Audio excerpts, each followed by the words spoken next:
एक ठंडी रात थी जब रवि ने अपने पुराने दरवाजे को खोला। दरवाजे पर खून के निशान और भीतर से आ रही रोने की धीमी धीमी आवाज ने उसे भयावह कर दिया था। जैसे ही दरवाजा खुला, उसने देखा कि कमरे में कोई नहीं था, केवल एक पुराना आईना अपने आप चमक रहा था। यह चीजें रहस्य से भरी थीं।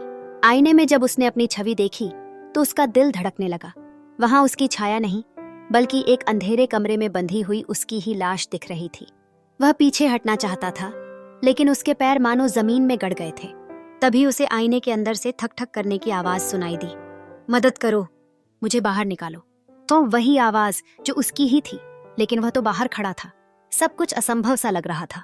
तभी आईना अचानक टूट गया और उसके टुकड़ों से काली धुंध निकलने लगी, जो सीधा रवि की ओर बढ़ी। उसके भीतर एक खौफ था जो उसे थामे हुए था। अगली सुबह गांव वाले उसकी अजीब सी दास्तान के बारे में खौफ में थे। रवि का घर खाली मिला, बस टूटा हुआ आईना और दीवार पर लिखा हुआ एक वाक्य, अब मेरी बारी है बाहर आने की। ये एक रहस्य था जो अब और गहराता जा रहा था। आगे की कहानी जानने के लिए जुड़े रहें।